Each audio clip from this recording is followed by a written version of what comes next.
apps guda goma wanda ya kamata ka goge su nan take a wayanka. Assalamu alaikum wa rahmatullah, ina muku kowa fatan alkhairi, ina muku barka da shigowa wannan channel din wato A.J.Y media. Idan yau ne farkon shigowanka ga wannan channel din, ka daure kai mana subscribing ga channel din nan, sannan ku danna alaman karrawa. Amfanin yin haka shine duk lokacin da muka sa video, YouTube za su ba ku alama gashi mun sa sabon video, kun ga sai ku kalla, sannan kai ku manta ku danna mana liking ga wannan video. Muna godiya. Ga mai tambaya zai yi mana tambaya a comment, insha Allah muna gani za mu bashi amsa.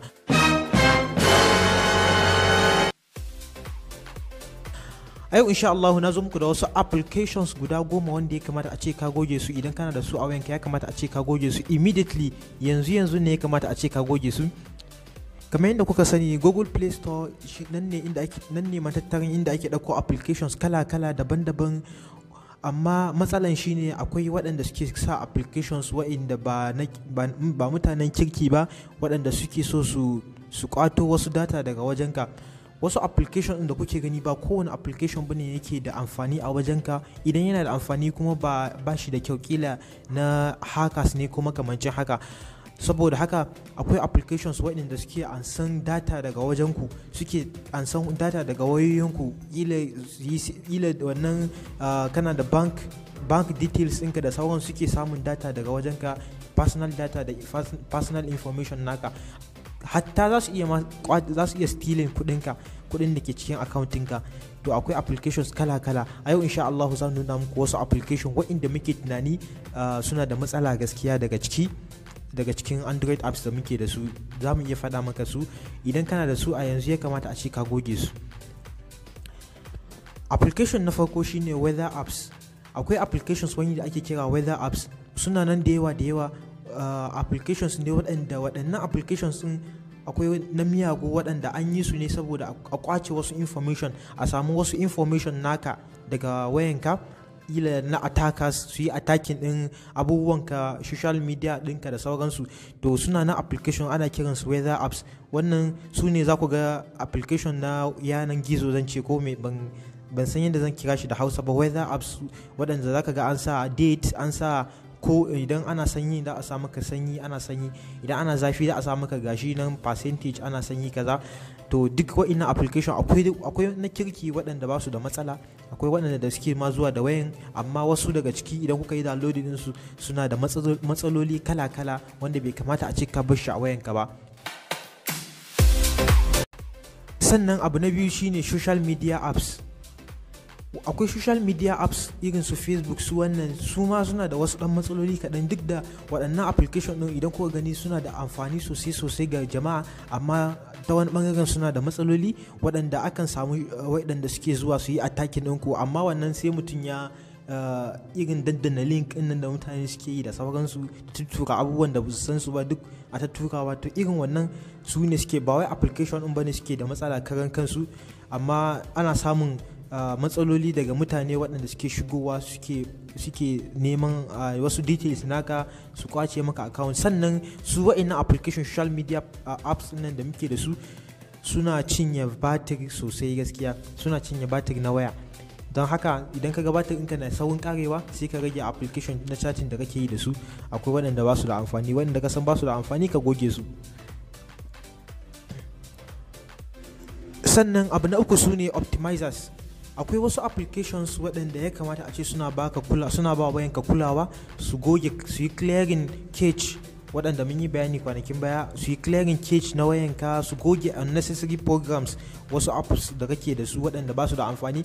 Amma unfortunately waɗannan apps ɗin sukan dame ka da ads. Waɗannan ads ɗin kuma su ne suke ba hackers ko kuma 'yan damfara dama wajen samun wasu information daga wajenka, sannan daga wayanka. Sannan wannan optimizers din sukan sha batik sosai a wayanka. Don haka idan kana da su ma ka yi sauri ka goge su. Ku ci gaba da bibiyan mu a wannan channel din A.J.Y media, ka kuma ta ku danna mana liking ga wannan video idan tana burge ku. Sannan apps na gaba su ne built-in browsers. Waɗannan su ma apps ne waɗanda suke da built-in browsers, suna nan da yawa su ma waɗanda ake samun matsala sukan ɗauka information ɗinka. Idan kana da su a wayanka su ma ya kamata a ce ka yi maza ka goge su. Suna nan da yawa wanda ake yin browsing kala phonics su menene fufin da sauransu, suna nan da yawa waɗanda bai kamata a ce duk ka basu a wayanka ba, duk da suna da amfani ta wani bangaren, amma ta wani bangaren kuma suna da cutarwa. Waɗannan apps sukan tura ads da link kala sukan kawo maka link waɗanda idan ka danna wannan link din sai a samu wasu information naka, a samu wasu details naka waɗanda baka so a sani. Saboda haka sai a kiyaye. Sannan akwai sannan abu na gaba shine antivirus apps, antivirus programs from unknown developers.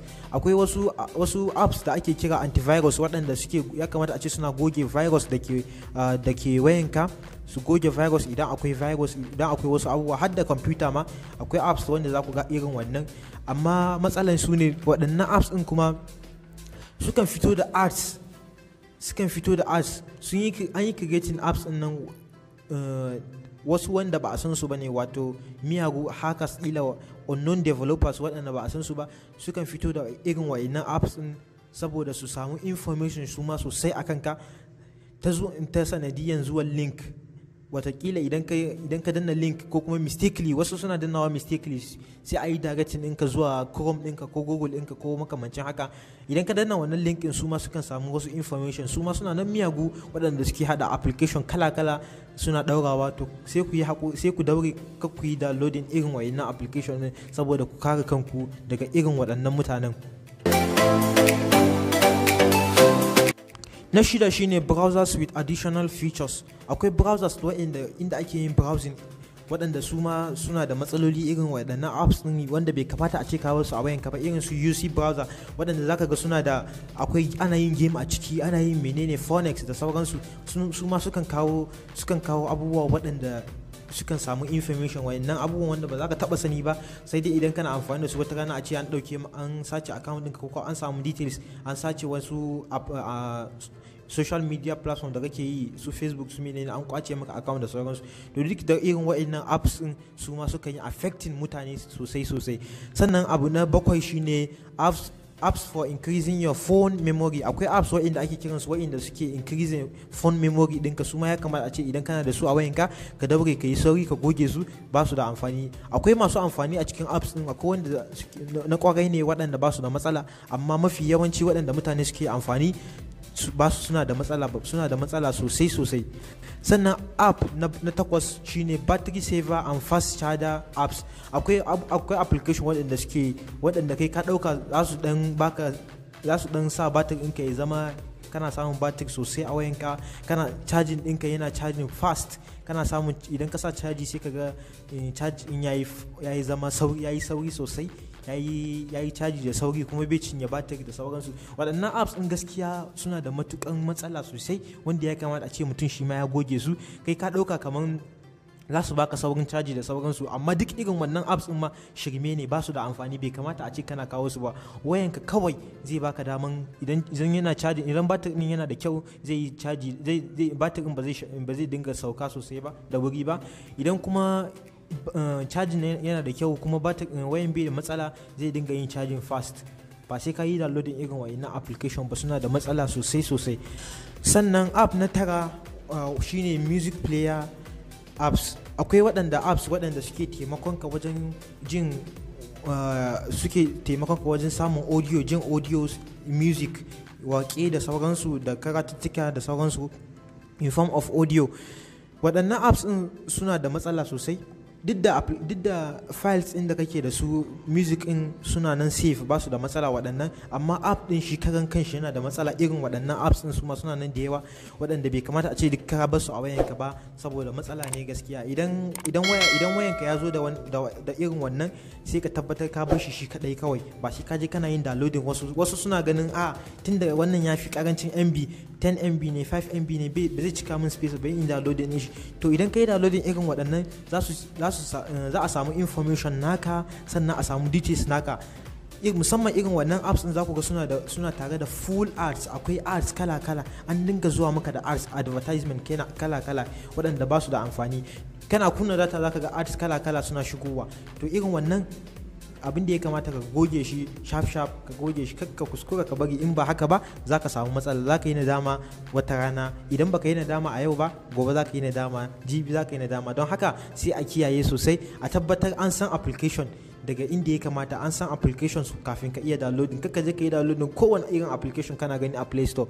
Sannan abu na 10 wanda shine na ƙarshe wanda zan bada a yau shine wifi apps. Wasu suna ce mishi wifi, wasu suna ce wifi da sauransu, duk yanda mutum yake kiran shi.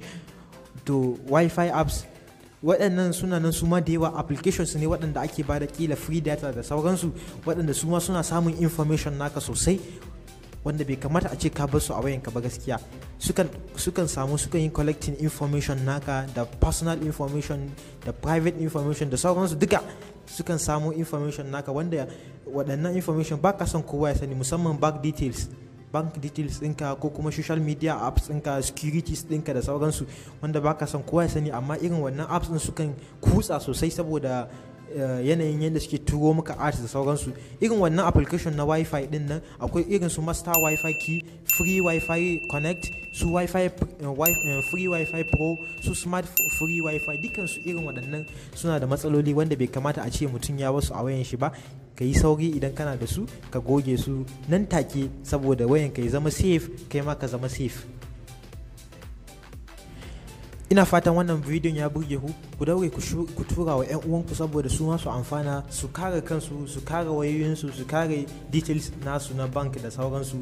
Idan ka tura musu ka yi abu mai kyau, waɗanda su ma suna ji, insha Allah za ka ga sun gyara abubuwa daban-daban. Idan kai baka da irin wannan matsalan, baka da su a wayanka, sai ka yi kokari ka tura ma 'yan uwanka su ma su amfana. Kila wani yana da shi dan uwanka, kaga idan ka tura mai nan take shi ma zai gyara nashi matsalan. Don haka ka ku manta ku yi mana subscribing ga channel din nan. Sannan idan wannan bidiyon ta burge ku daure ku yi mana liking ga wannan video. Ga mai tambaya zai iya mana tambaya a comment, insha Allah muna gani za mu bashi amsa. Ku kance tare da channel din A.J.Y Media, insha Allah za mu ci gaba da zakulo muku abubuwa waɗanda za su amfane ku. Sai mun haɗu a video na gaba. Wassalamu alaikum wa rahmatullahi wa barakatuh.